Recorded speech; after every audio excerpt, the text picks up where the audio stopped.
मुंबई के बीचों बीच स्थित king Edward memorial hospital Bharat के सबसे पुराने और व्यस्त सरकारी अस्पतालों में से ब्रिटिश दौर में बना ये अस्पताल अपने विशाल वार्डों, लंबे गलियारों और पुरानी इमारतों के लिए जाना जाता है।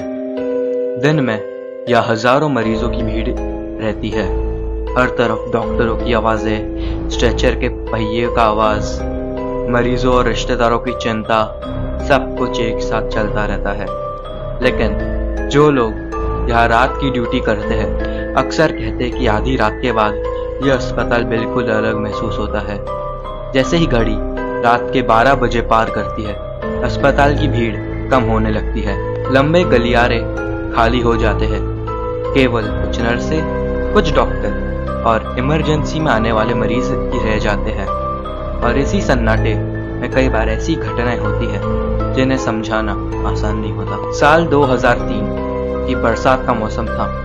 रवि शर्मा नाम का 23 साल का मेडिकल इंटर्न अपनी इंटर्नशिप के लिए ये हॉस्पिटल में आया था।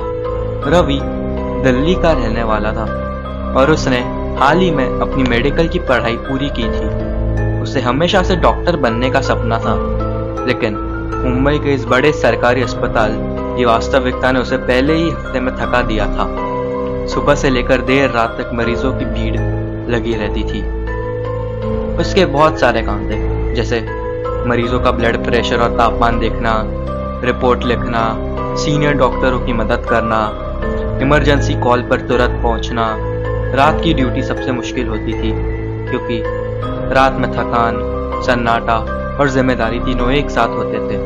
एक रात जुलाई की तेज बारिश हो रही थी। मुंबई की सड़कों पर पानी भर गया था और अस्पताल की खिड़कियों से लगातार बारिश की आवाज सुनाई दे रही थी। रवि की ड्यूटी रात 8 बजे से सुबह 8 बजे तक थी। करीब रात के 2:10 में अस्पताल असामान्य रूप से शांत हो गया। इमरजेंसी वार्ड में उस समय कोई नया मरीज नहीं आया था। नर्सें धीरे धीरे अपने काम कर रही थी और दूर कहीं मॉनिटर की बीप बीप की आवाज सुनाई दे रही थी। रवि थक चुका था। वह एक कुर्सी पर बैठकर मरीजों की फाइलें देख रहा था। तभी फोन बजा। फोन पुराने इंटरकॉम का था। रवि ने उस फोन को उठाया। दूसरी तरफ से एक धीमी आवाज आई, वार्ड नंबर 17 में तुरंत आ जाइए, मरीज की हालत खराब है। रवि ने तुरंत फाइलें उठाई और वार्ड की तरफ चल पड़ा। लेकिन एक बात उसे अजीब लगी। वार्ड नंबर 17 अस्पताल के पुराने हिस्से में था और वह हिस्सा कुछ महीनों से बंद पड़ा था। रवि जब उस तरफ गया तो गलियारा बहुत शांत था। छत की ट्यूबलाइट हल्की हल्की झिलमिला रही थी। बारिश की आवाज खिड़कियों से अंदर आ रही थी। उसने दरवाजे पर लिखा देखा, वार्ड 17। दरवाजा आधा खुला था, अंदर अंधेरा था। रवि ने धीरे से दरवाजा खोला। कमरे में पुराने बेड पड़े थे। कुछ पर सफेद चादरें ढकी हुई थी, धूल जमी हुई थी। यह साफ था कि यहाँ कई महीने से कोई मरीज नहीं आया था। रवि हैरान रह गया। अगर वार्ड बंद है तो कॉल किसने किया, उसने सोचा। उसी समय उसे लगा कि कमरे के दूसरे कोने में कोई खड़ा है। कमरे के अंधेरे कोने में एक सफेद साड़ी पहनी महिला खड़ी थी। उसका चेहरा पूरी तरह दिखाई नहीं दे रहा था।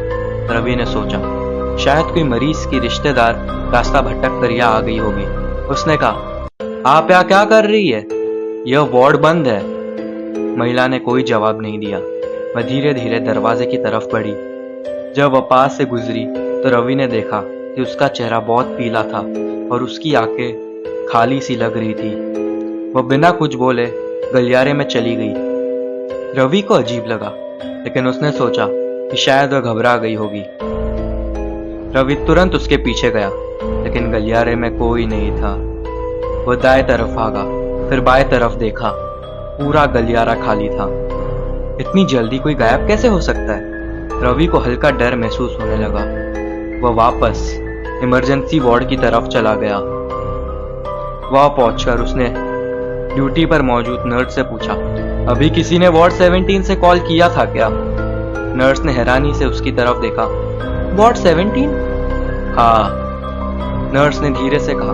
वह वार्ड तो 6 महीने पहले बंद कर दिया गया था। रवि चुप हो गया। फिर उसने पूछा, क्या आज रात कोई महिला वहां गई थी? नर्स का चेहरा अचानक गंभीर हो गया। उसने धीरे से कहा, क्या वह सफेद साड़ी में थी? रवि के हाथ ठंडे पड़ गए। हाँ। नर्स ने धीरे धीरे कहानी सुनाई। करीब 10 साल पहले उसी वार्ड में एक महिला भर्ती थी।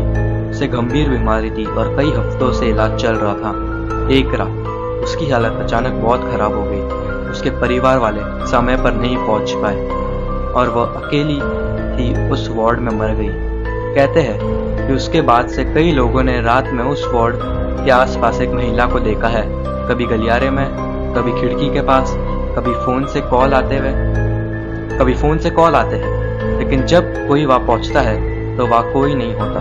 रवि ने उस रात के बाद कभी वार्ड 17 की तरफ जाना पसंद नहीं किया, लेकिन सबसे अजीब बात यह थी कि उस रात के बाद इंटरकॉम रिकॉर्ड में सच में कॉल दर्ज था, लेकिन रिकॉर्ड में यह नहीं लिखा था कि कॉल किस कमरे से आया।